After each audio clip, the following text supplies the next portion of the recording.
복음을 접하지 못한 이 시기에서 이 교회라는 건물을 아무런 느낌 없이 바라보고 지나갔던 때가 있었습니다. 어렸을 때 초등학교 시절 또 중학교 시절까지도 이 교회에 대한 어떤 생각이나 관심이 없었습니다. 저희 동네에는 교회가 없었지만은 초등학교 학교 가는 길에 주변에 교회가 있었습니다. 지금 생각하니까 감리교 교회였던 것 같습니다. 그런데 거기에 제가 기억하기로는 그 교회 앞에 그 이름이 써 있었는데 예배당이라고 써 있었거든요. 예배 보는 곳이다 라는 겁니다. 예배하는 집, 예배당. 그런데 제가 이제 나이 들어서 예수님을 만나고 신앙을 갖게 된 다음에 예배당이라는 말을 쓰지 않는 걸 알게 되었습니다. 교회 건물은 누구나 다 성전이라고 부르고 예배 처소고 예배당인데 성경에도 없는 이 교회 건물을 성전이다. 그래서 교회가 성장해 가고 좀 더 여유가 생기면 교회 건물 건축을 위해서 헌금을 독려하기도 하고 또 성도들이 자발적으로 예배하는 곳을 만들기 위해서 애를 씁니다. 그런데 보면은 성전 건축 헌금이라는 제목으로 이렇게 헌금을 걷고 또 내기도 합니다. 성전이라는 말이 들어가 있습니다. 예배당 건축이 아니라 성전 건축. 여러분들도 다 인정하실 겁니다. 이 시대에 교회 건물을 대개 성전이라고 부릅니다. 교회당, 예배당, 예배처소라는 말보다는 교회 성전 건물, 성전이 되어버렸습니다. 이 거룩할 성자가 들어가는 것은 구약시대의 영향이죠. 거룩하다 하는 것은 다 아시겠지만 하나님께 속해 있다는 겁니다. 거룩은 하나님께 속한 것입니다. 사람에게는 거룩이 없습니다. 하나님이 하나님의 것으로 삼아야 거룩해지는 겁니다. 모세에게 성막, 구약시대에 모세 성막을 지으라고 명령하셨습니다. 거룩한 막이다. 다른 말로는 회막이라고 합니다. 회막, 성막 같은 말입니다. 이 회막이라는 것은 하나님이 계시는 곳, 사람들, 이스라엘 백성들을 만나시는 곳이라는 겁니다. 만날, 모인다는 뜻이죠. 회자가. 회막, 하나님이 이스라엘 백성들을 만나 주시겠다. 그래서 성막을 지어라. 그것이 이제 모세 성막이 구약 성전의 이제 모델입니다. 성막이라고 그랬죠. 이동식 성막, 성전이죠. 가나안에 들어간 다음에 예루살렘에 솔로몬 성전을 짓게 됩니다. 이 성전. 하나님이 계신 곳입니다. 하나님이 이스라엘 백성들을 만나시기 위해서, 만나시기 위해서 모세를 통해서 지으라고 명령하신 회막입니다. 하나님이 사람을 만나시는 곳, 사람들이 하나님의 임재를 향해서 나올 수 있는 곳, 그것이 성전입니다. 신약 성경은 성전이라는 표현을 오늘 우리가 읽었습니다만 너희가 하나님의 한 성전임을 알지 못하느냐, 그런 말씀입니다. 그런데 우리말 성경은 그냥 너희 각자가 하나님의 성전인 것을 알지 못하느냐, 이렇게 받아들일 수 있도록 번역이 되어 있습니다. 너희라고 하는 복수의 성도들에게, 고린도 교회에 들어와 있는 성도들이 너희가 곧 하나의 거룩한 성전이다 라는 뜻입니다. 한 성전을 이루어가고 있다라고 이해하시면 됩니다. 그런데 성경은, 신약 성경은 성전을 예수님의 증거로 말씀을 드린다면 예수님의 자신의 몸이 성전이라고 말씀하셨습니다. 요한복음 2장에 나와 있죠. 이 성전을 헐라 내가 사흘 동안에 일으키리라. 예수님이 육체, 그 몸이 바로 성전이라는 것입니다.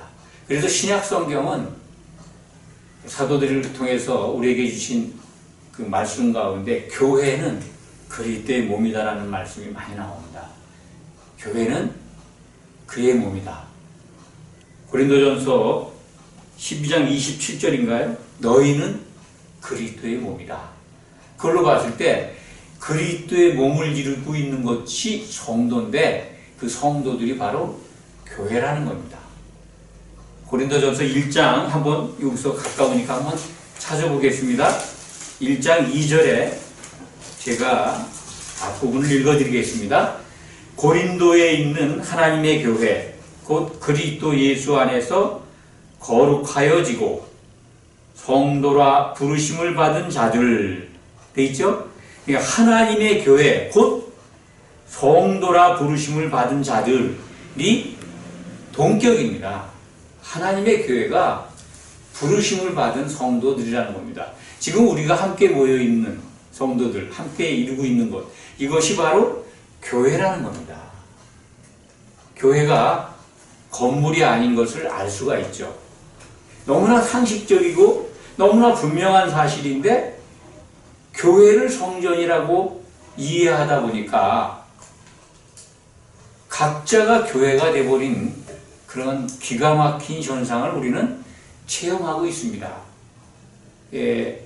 오늘 말씀 고린도전서 3장 16절이 지금 너희가 하나님의 성전인 것과 너희가 각자가 하나님의 성전이고 하나님의 성전은 곧 교회니까 각자가 교회라는 논리까지 확산되어 버린 겁니다. 예수님은 우리를 만나신다는 그 약속을, 함께 있겠다고 하는 약속을 공생의 기간 동안에 하셨습니다. 너희가 두세 사람이 내 이름으로 모인 곳에 나도 그들 가운데 있겠다. 내 이름으로 모인 곳이라고 하는 것은 곧 예수님의 이름으로, 자기 이름으로 보내실 성령으로 우리에게 임해서 만나시겠다는 겁니다. 함께 하시겠다는 겁니다. 그러니까 하나님의 임재가 있는 곳이니까 성전은 맞죠. 그런데 그 임재가 구약 성경이 증거하는 것처럼 모세의 성막, 모세의 성막의 그 사양이 나오죠. 출애굽기 25장부터 보시면 성막 사양이 나오고 성막 안에 비치할 거룩한 기구들이죠. 성소 안에는 언약궤를 담는 궤를 만들고 또 그 성소 안에 이제 떡상을 만들고 등대를 만들고 그럽니다. 다 금으로 다 덮습니다. 성소에 관한 얘기를 좀 더 말씀을 드리면 성막 기둥은 다 아시겠죠? 광야의 그 사막에서도 굳건하게 자라는 뿌리가 아주 깊이 내리는 이 조각목이라고 그러죠. 우리말은 아카시아과 아카시아 나무에 속하는 나무라고 봅니다. 우리나라 나무에 비유를 한다면 그 조각목들 아주 뒤틀어지고 널판지를 만들 만한 그런 제목은 아닙니다. 근데 그것을 배워서 널판지를 만들게 합니다. 그 널판지로 48개의 기둥을 세우게 하죠. 그래서 성소의 기둥을 삼습니다. 근데 그냥 쓰는 게 아니라 그 조각목, 금으로 하나님의 것입니다. 하나님을 상징하는 금이죠. 정금으로 덮습니다. 그러니까 이것은 하나님께 속해 있다. 라는 것을 알려주는 겁니다. 아, 이게 세상에서 제일 좋은 게 금이니까 금으로 쓰였다. 이런 생각, 그런 낮은 생각으로 바라보지 마시기 바랍니다. 금으로 조각목들, 그 기둥을 씌웠다고 하는 것은 조각목 같은 우리들이 한 분 한 분 이 하나님의 것이 되어서 이 뭐랄까 꽉 차게 다 이어져 가지고 이 기둥이 되는 겁니다. 결국 이 모습은 이 성도들이 완성된 교회, 완성된 예루살렘의 새 예루살렘의 기둥이 된다. 영어로 폴대라고 해요. 기둥이 된다는 거 하는 것이 성경 마지막의 증거입니다. 그런 것들이 이제 상징이죠. 구약에서는 그림자로 나타나 있는 겁니다. 금으로 세워가지고 성막을 세우고 그 성소 안에는 또 여러 가지 비치할 아까 말씀드린 언약궤 또 떡상 등대 이런 것들을 금으로 조각목으로 만들고 금으로 덮고 또 온전하게 금으로만 만드는 등대를 금으로만 만듭니다. 능장대라고 그러죠. 이렇게 하나님께 속한 공간, 성소, 성막, 그래서 성전이 되는 거죠. 하나님의 임재가 있는 곳, 하나님이 백성들을 만나는 곳, 그게 성전입니다. 그런데 우리는 예배하는 곳으로 모인 성도들이 있는 곳, 예배당이죠. 교회 건물을 예배당이라고 그래야 맞습니다. 예배 처소, 성도들이 만나는 장소, 뭐 회당 그것도 어쩌면 맞는 표현인지도 모릅니다. 예배자들이 모여서 있는 영적 공간이 교회입니다. 교회의 정의를 여러분들에게 쉽게 말씀드린다면 성도들이 그리스도의 이름으로 모여 있는 그래서 한 생각으로 모인 그곳에 성령이 임하신다는 겁니다. 영적 공간이죠.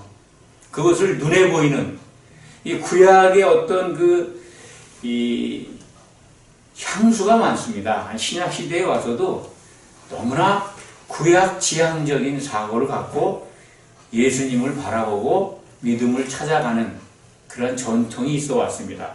그 뿌리를 찾아보면 아무래도 로마 가톨릭인 것 같아요.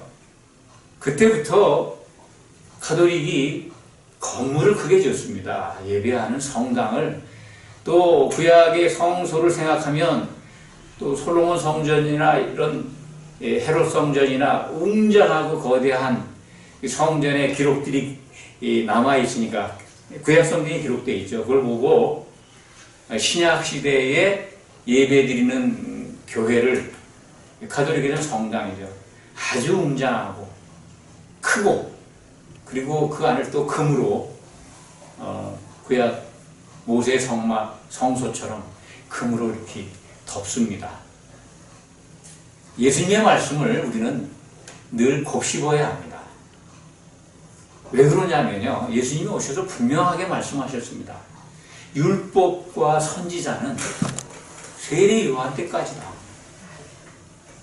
그 분명하게 이제 새 시대가 신약 시대 예수님이 오셔서 분명하게 말씀하시죠. 제자들이 헤롯 성전을 가리켜서 그것을 자랑하려고 하니까 예수님이 뭐라고 그러십니까?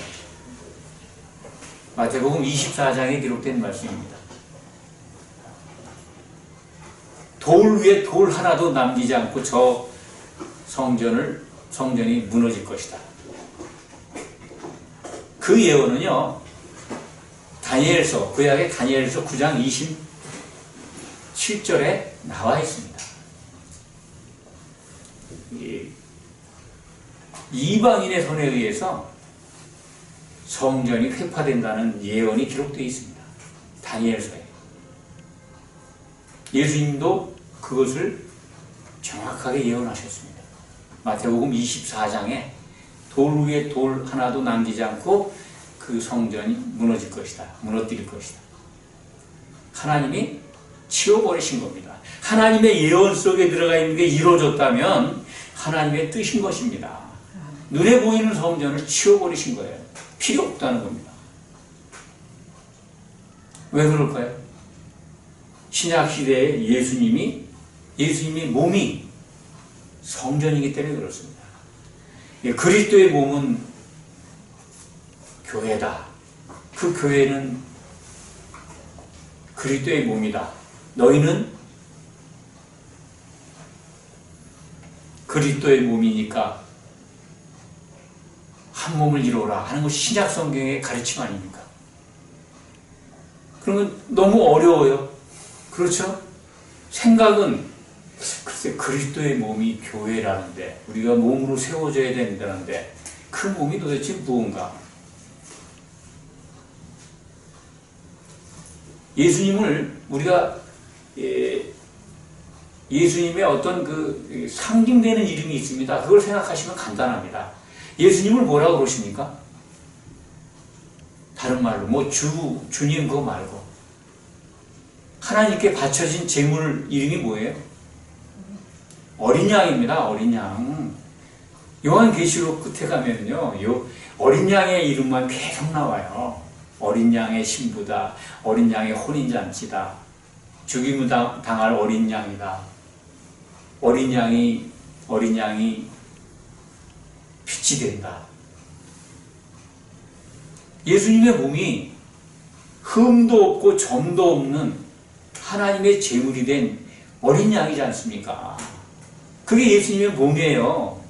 그 어린 양처럼 우리가 흠도 없이 점도 없이 하나 되는 것, 그게 교회를 이루는 겁니다. 그래야 하나님이 받으실 만한 제물이 되는 거 아니겠습니까?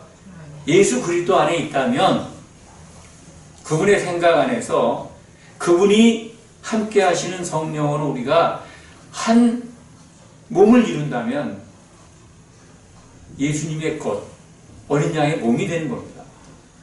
이게 성경적이지 않습니까? 건물을 교회라고 그러니까 저도 그렇게 믿음의 초기에 그렇게 혼돈된 생각을 가지고 있었습니다. 성경을 보면 성도가 교회인데 교회에서 부르는 교회 건물을 성전이라고 하고 또 성도들, 믿음의 선배들이 또 그 건물을 성전으로 그렇게 섬겨요. 말은 우리가 교회라고 하는데 섬기는 모양은 건물을 섬기고 있습니다. 그 영향을 아까 가톨릭 시대를 거치면서 그렇게 됐다고 말씀을 드렸습니다만 개신교 종교개혁을 했으면서도 그것이 아마 처음에는 가톨릭적 그런 것들을 다 배제하고 따르지 않았을 겁니다. 그런데 점점 구약의 모습을 따라가고 있습니다. 그러다 보니까 우리나라 교회 안에서도 이 교회 안에 있는 비품들, 도구들까지도 성구라고 하고 성물이라고 합니다. 들어보셨죠? 성구, 성물, 또 목사님들이 입으시는 옷 성의, 이 거룩할 성자를 그냥 다 갖다 붙여요. 눈에 보이는 것들에게. 맞습니까? 하나님께 속한 것, 옷이고 도구고 물질, 비품들, 그 수입 맞는 거지 그것 자체가 하나님께 속한 건 아니죠. 하나님께 속한 게 뭡니까? 성도들입니다. 거룩한 건 성도들이죠.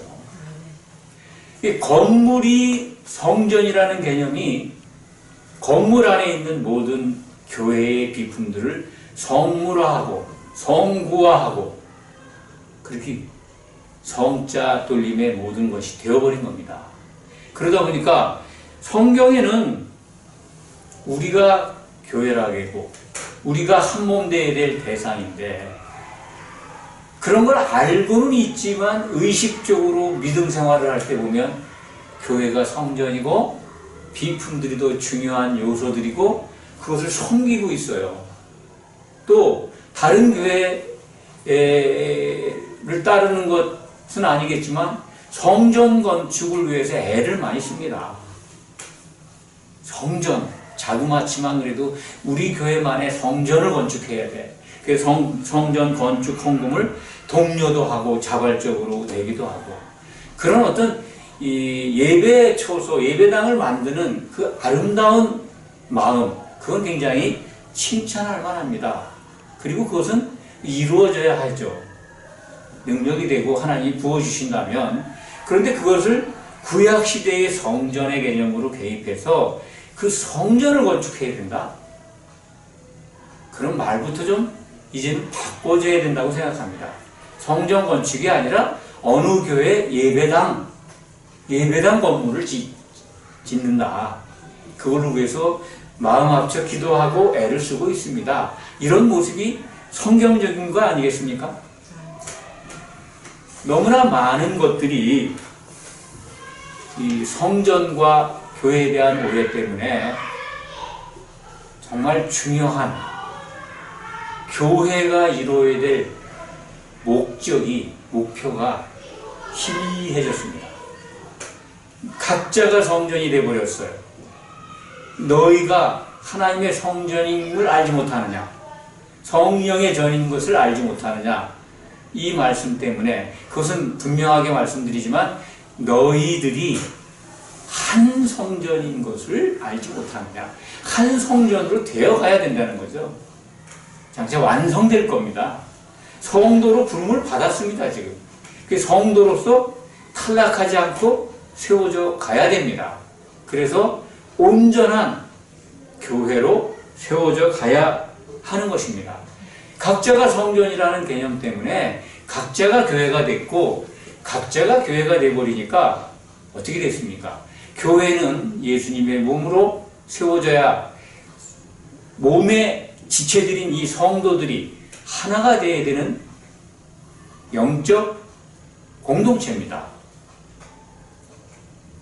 부르심을 받은 각 성도가 그리스도 안에서 모여가지고 예수님이 우리에게 주신 새 계명을 갖고 서로 사랑을 나타냄으로써 하나가 되어야 하는 정말 하나님께서 얻고자 하는 하나님이 세우신 뜻의 결과물이죠. 완성된 교회입니다. 어린 양의 신부입니다. 그런데 각자가 신부라는 개념까지 이제 발전하게 됩니다. 각자가 성전이고 각자가 교회고 각자가 신부라고 너무나 성경적이지 않습니다. 성경을 좀 더 자세히 보고 진지하게 살펴보면 상식적인 내용인데 우리는 이것 때문에 혼돈스러운 믿음 생활을 하고 있습니다. 얼마나 안타까운지 모릅니다. 이 각자가 성전이고 각자가 교회고 각자가 신부라는 개념 때문에 교회로 나온 많은 사람들이 주님의 새 계명을 잃어버리고 있습니다. 나와 함께 예배드리는 성도가 얼마나 소중한 존재인 걸 알지 못합니다. 냉랭한 경우도 있습니다. 그래서 주일날 예배만 드리면 주일 성수를 했으니까 다 된 것으로 해서 어떤 교제도 없습니다. 그냥 예배자로 예배 드렸고 주일을 지켰고 의무사항을 다해서 또 뭐 인사만 하고 그냥 퇴장하고 그런 것은 교회가 아닙니다. 그거 왜 그렇게 됐습니까? 각자가 성전이고 각자가 신부고 각자가 교회이기 때문에 그렇습니다. 그런 생각을 갖고 있는 거예요. 개인주의적 종교. 내가 하나님과 1대1로 만나면 되는 거지 뭐 다른 그렇지 않죠. 신약 성경을 보면 내가 너희를 사랑한 것처럼 서로 사랑해라고 하는 새 계명을 정말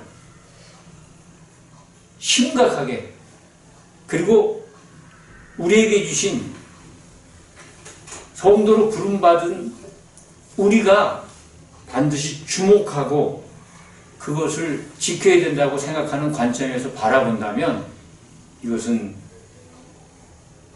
우리가 많은 사람들이 많은 교회에 들어와 있는 분들이 개인주의적 신앙에서 머물러 있는 것은 심각한 현상이 아닐 수가 없습니다. 각자는 거듭남으로 하나님의 것, 성도로 부름받은 것입니다. 예수 그리스도의 십자가의 은혜를 바라보고 하나님을 향해 나오면 영이 살아난 겁니다. 거듭났다고 그러죠. 영이 살아난 자들을 불렀습니다. 하나님은 성도로 불렀어요. 그래가지고 교회로 세워지라고 하는 가르침이 신약 성경입니다. 그렇다면 오늘 고린도전서 3장 16절이 하시는 말씀을 이제는 우리가 분명하게 알게 됩니다. 성령이 너희 안에 계시는 것을 알지 못하느냐. 너희 안에 두세 사람이 모인 곳에 예수님이 약속하셨죠. 내 이름으로, 교회랍니다. 교회. 내 이름으로 두세 사람이 모인 곳에 나도 그들 가운데 있겠다. 성령이 두세 사람이 모인 가운데 충만하게 역사에서 우리와 함께 하시겠다는 겁니다. 그리스도의 이름으로 모이는 것. 그 교회를 의미하는 거죠. 그 교회는요. 그래서 에베소서 1장 23절을 한번 찾아보겠습니다. 교회가 어떤 곳인가? 에베소서 1장 23절 교회에 대한 정확한 그리고 너무나도 분명한 말씀이 기록되어 있습니다. 신약성경 310쪽입니다. 제가 읽어드리겠습니다. 교회는 그의 몸이니 만물 안에서 만물을 충만하게 하시는 이의 충만함이니라. 만물이라고 표현되어 있으니까 좀 어렵죠. 너무 추상적이죠. 동물도 들어가고 식물도 들어간 건가? 근데 교회라는 것에 핵심이 들어있죠. 교회는 그의 몸이다. 그리스도의 몸이라는 거예요. 만물 안에서 만물을 충만하게 하시는 이의 충만함이다. 교회가. 그 몸이. 만물이 누굴까요? 뭐를 지칭하는 걸까요? 원문적으로 얘기를 하면은 영어를 표현한다면 all입니다. all, 모두. 모두라고 하는 거는 교회 안에 들어와 있는 모두가 뭡니까? 성도들이죠. 성도들. 성도들 안에서 성도들을 충만하게 하시는 성령의 충만함이다. 그런 뜻입니다. 이해하시겠습니까? 교회만이 그러니까 성령이 충만하게 계시는 곳이라는 겁니다. 그의 몸이니까요. 흠이 없는 자들이 모여서 하나 되는 곳입니다. 어린 양처럼 한 산제물이 돼서 예배드리는 거 하나님이 기뻐하신다고 했잖아요. 예수님의 몸을 이루는 겁니다. 예. 로마서 12장 1절에 너희는 하나님이 기뻐하시는 하나의 산제물로 드려라. 이것이 올바른 합당한 영적 예배다 라는 말씀의 기록이 있습니다. 그러니까 한 몸을 이루어서 하나를 이루어서 예배드리는 것을 가장 기뻐하신다. 우리가 한 몸을 이루는 것, 예수 그리스도의 몸으로 세워지는 것이 하나님의 뜻이죠. 하나님이 세우신 목표입니다. 예, 오늘 말씀으로 다시 돌아가면 그래서 그러한 교회는 건축물이 아닙니다. 그리고 각자가 교회가 아닙니다. 각자가 신부가 아닙니다. 이거 오해하지 마시기 바랍니다. 예수님의 짝인 신부로 등장한 어린 양의 신부는요, 한 신부입니다. 성도들이 한 몸을 이루어서 하나의 신부로 그리스도의 것으로 그리스도의 옷으로 그리스도의 옷을 입는다는 건 그리스도의 한 옷이죠. 그 한 옷으로 우리가 입게 되는 겁니다. 그렇다면 오늘 말씀에 이 결론이 나와 있죠. 제가 드리고자 하는 말씀의 결론입니다. 17절에 누구든지 하나님의 성전을 더럽히면 하나님이 그 사람을 멸하시리라. 하나님의 성전은 거룩하니 너희도 그러하니라.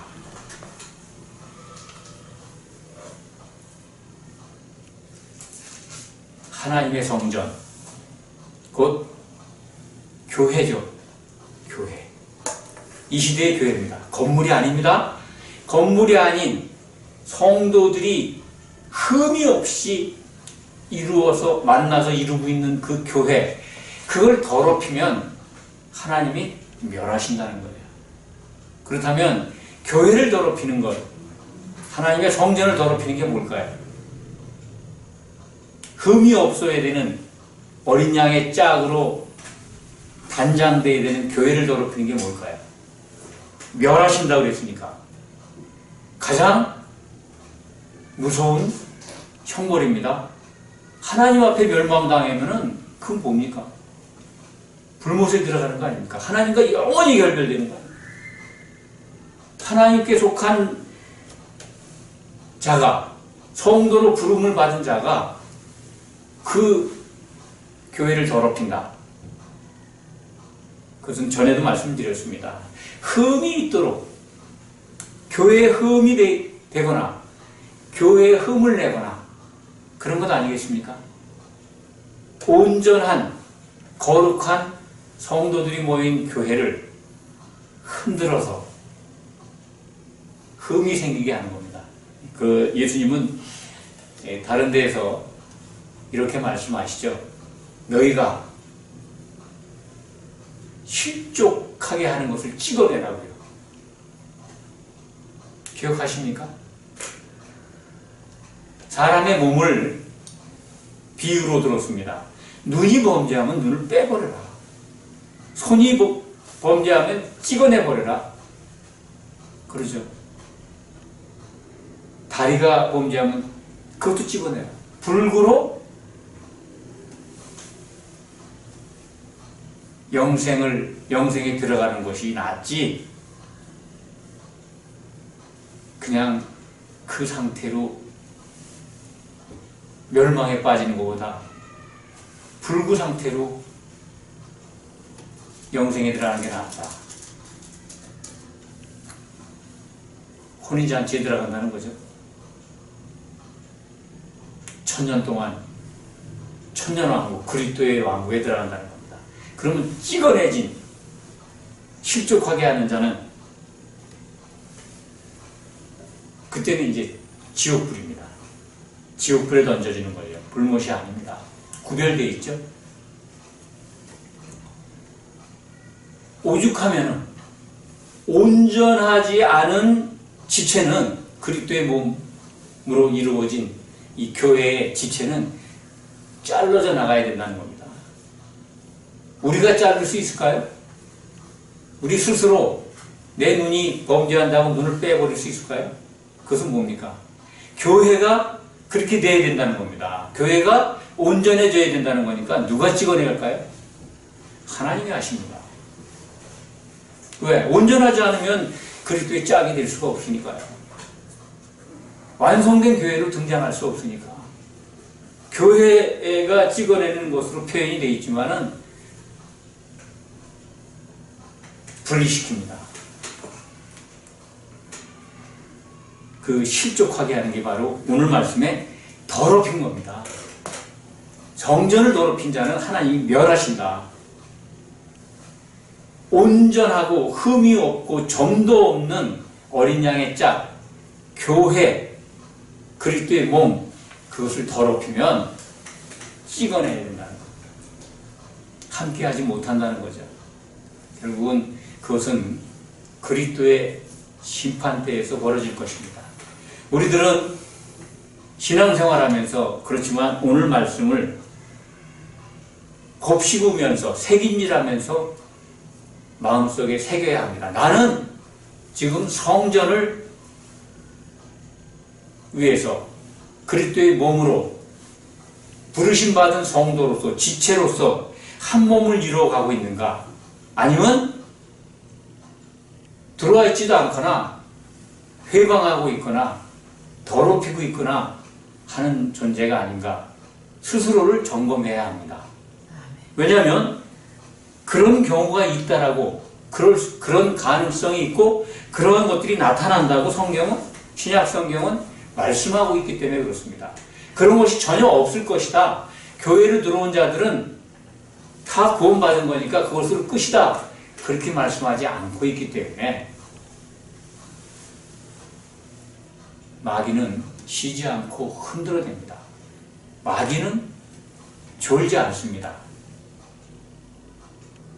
지금 이 시간도 교회의 지체들, 그리스도의 몸, 발꿈치를 물려고 마귀가 우는 사자처럼 물자를 찾는다고, 먹을 자를, 삼킬 자를 찾는다고 성경은 기록하고 있습니다. 마귀가 쉬지 않고 활동한다는 거죠. 그러니까 오늘 말씀에서 우리가 읽지는 않았지만은 18절에 보면 이런 말씀이 나옵니다. 아무도 자신을 속이지 말라. 너희 중에 누구든지 이 세상에서 지혜 있는 줄을 생각하거든 어리석은 자가 되라.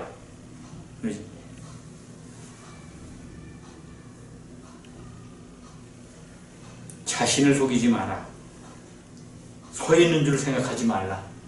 그런 말씀이 성경에 나옵니다. 늘 우리는 점검하면서 내가 과연 그리스도의 몸의 지체로서 선을 행하고 있는가, 악을 행하고 있는가, 이것을 돌아보고 정말 그리스도 안에서 서로 사랑하시기 바랍니다.